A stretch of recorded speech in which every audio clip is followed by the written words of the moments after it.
न जाने कितने हजार सालों से लोगों के मन में ये सवाल रहा होगा कि ये मैटर जो है, ये मैटर आखिर किस चीज़ से बना हुआ है। तो 19th सेंचुरी के शुरुआत तक बहुत सारे एक्सपेरिमेंट से, साइंटिफिक एक्सपेरिमेंट से हमें समझ में ये आ चुका था कि मैटर जो है ये फंडामेंटली बहुत ही छोटे छोटे पार्टिकल्स से बना हुआ है और इन पार्टिकल्स को नाम दिया गया एटम। लेकिन उस समय लोग ये सोचा करते थे कि ये जो एटम है ये इनडिविजिबल है, इसे तोड़ा नहीं जा सकता है, यही बिल्कुल फंडामेंटल पार्टिकल है। इवन जॉन डाल्टन ने अपने एटॉमिक थ्योरी में ये कहा था कि एटम्स आर इनडिविजिबल पार्टिकल्स। लेकिन 19th सेंचुरी के अंतिम भाग में, सेकेंड हाफ में, इसके अंत आते आते ये जो थ्योरी है ये थ्योरी गलत साबित हो गया। बहुत सारे साइंटिफिक एक्सपेरिमेंट हुए, उससे बहुत सारे ऐसे पार्टिकल निकल के आया जो कि एटम से काफ़ी छोटा है और वो एटम से ही निकला। तो उन छोटे छोटे पार्टिकल्स को सब एटॉमिक पार्टिकल्स आज कहा जाता है। तो ये जो कॉन्सेप्ट था कि एटम्स आर इनडिविजिबल पार्टिकल्स, ये कॉन्सेप्ट टूटने लगा। 19th सेंचुरी के लास्ट में एक बहुत ही फेमस एक्सपेरिमेंट हुआ जिसे कि कैथोड रे एक्सपेरिमेंट कहा जाता है। इस एक्सपेरिमेंट में एक ऐसा पार्टिकल साइंटिस्ट ने खोज निकाला था जो कि बहुत ही नेग्लिजिबल मास का है और जिसमें नेगेटिव चार्ज है। अगर एटम के साथ कंपेयर किया जाए तो जो पार्टिकल डिस्कवर्ड हुआ वो जो पार्टिकल है उसका मास नेग्लिजिबल है एटम के कंपैरिजन में और उसमें नेगेटिव चार्ज है। तो ये जो एक्सपेरिमेंट हुआ ये किसी एक साइंटिस्ट का क्रेडिट नहीं जाता है इसके लिए, इसके पीछे बहुत सारे साइंटिस्ट्स का कंट्रीब्यूशन था। सब ने थोड़ा थोड़ा कंट्रीब्यूट किया और इस पार्टिकल का जो प्रॉपर्टी है, इस प्रॉपर्टी को पता लगाया। तो अलग अलग साइंटिस्ट ने अपने अपने तरह से, अपने अपने तरीके से इंडिपेंडेंटली इस एक्सपेरिमेंट को किया और अलग अलग रिजल्ट निकल के आए। सबके बाद ये पता चला कि वो जो पार्टिकल है उसका मास नेग्लिजिबल है और उसमें नेगेटिव चार्ज है। तो इस पार्टिकल को नाम दिया गया इलेक्ट्रॉन। तो ये जो कैथोड रे एक्सपेरिमेंट है, इस एक्सपेरिमेंट में एक साइंटिस्ट जिसका नाम हमें बहुत ही स्पेसिफिकली लेना होगा, वे साइंटिस्ट थे जे थॉमसन। जे थॉमसन ने बहुत ही इनक्रेडिबल काम किया है, बहुत ही बेहतरीन काम किया है।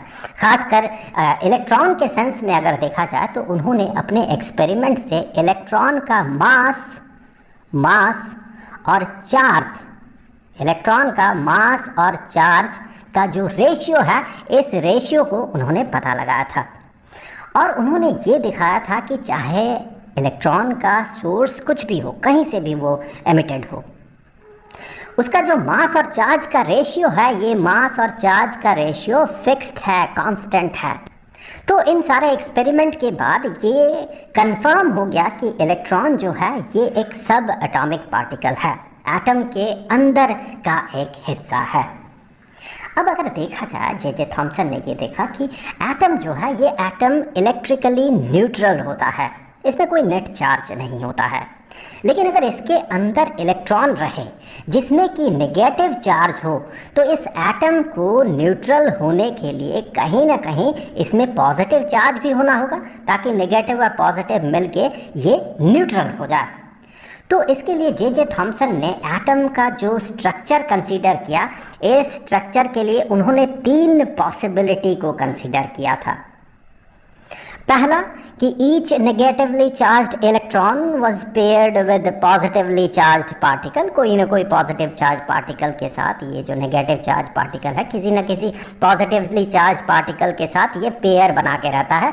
इसीलिए जो एटम है, ये एटम के अंदर की बात कर रहे हैं हम, इसीलिए जो एटम है ये एटम न्यूट्रल होता है। तो ये एक पॉसिबिलिटी उन्होंने कंसीडर किया था।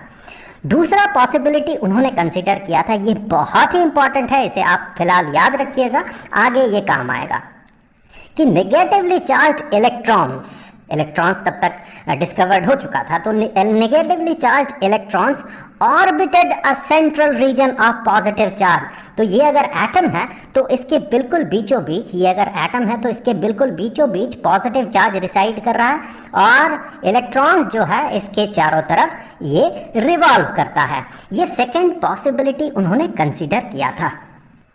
लेकिन इन दो पॉसिबिलिटीज़ को, फर्स्ट और सेकंड पॉसिबिलिटीज़ को उन्होंने पब्लिश नहीं किया था, बल्कि उन्होंने थर्ड पॉसिबिलिटी को पब्लिश किया था। थर्ड पॉसिबिलिटी जे थॉमसन के हिसाब से ये था कि जो नेगेटिवली चार्ज इलेक्ट्रॉन्स है ये ऑक्यूपाई करता है region of space that was uniformly positively charged.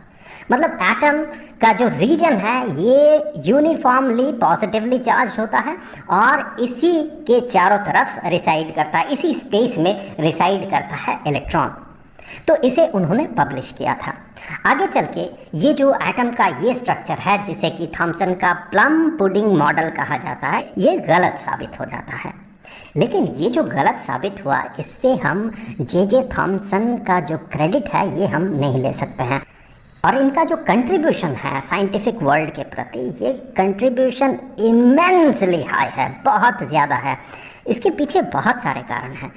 J Thomson was an extra ordinary scientist and extra ordinary teacher. आपको पता होना चाहिए कि उन्होंने जो मास और चार्ज का रेशियो पता किया था इलेक्ट्रॉन का, उसके इस काम के लिए उनको नोबेल प्राइज़ मिला था। सिर्फ यही नहीं, थॉमसन के बहुत सारे स्टूडेंट्स और रिसर्च असिस्टेंट्स बेहतरीन साइंटिस्ट बने। उनमें से 8 साइंटिस्ट्स को नोबेल प्राइज़ मिला। आप सोच सकते हैं 8 साइंटिस्ट्स को नोबेल प्राइज़ मिला जो कि थॉमसन के अंडर काम कर चुके थे या उनके स्टूडेंट थे। और साथ ही साथ इंटरेस्टिंगली थॉमसन के बेटे को भी नोबेल प्राइज़ मिला। तो यहाँ से आप अंदाज़ा लगा सकते हैं कि थॉमसन कितने इन्फ्लुएंशियल थे। मैं सिर्फ 3 स्टूडेंट का नाम यहाँ पर लूँगा, अर्नेस्ट रदरफोर्ड, नील्स बोर और मैक्स बॉर्न। मैं सिर्फ 3 नाम ले रहा हूँ उनमें से। मैं 3 नाम इसीलिए ले रहा हूँ क्योंकि एटम का जो स्ट्रक्चर है, इस स्ट्रक्चर के खोज में इनका बेहतरीन योगदान रहा। और मैक्स बॉर्न ने क्वांटम मैकेनिक्स के फील्ड में बेहतरीन काम किया।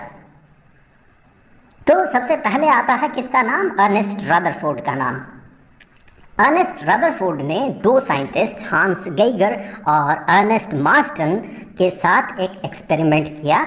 उन्होंने क्या किया, एक गोल्ड लीफ में अल्फा पार्टिकल, जो कि हीलियम न्यूक्लियस होता है, अल्फा पार्टिकल बम्बार्ड किया।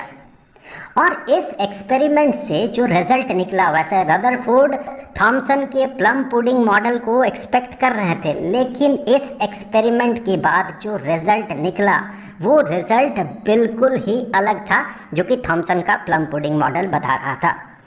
ये जो एक्सपेरिमेंट है, इस एक्सपेरिमेंट को रदरफोर्ड अल्फा स्कैटरिंग एक्सपेरिमेंट भी कहा जाता है, इसे सिर्फ अल्फा स्कैटरिंग एक्सपेरिमेंट कहा जाता है, गोल्ड लीफ एक्सपेरिमेंट भी कहा जाता है, गेगर मार्स्टन एक्सपेरिमेंट भी कहा जाता है।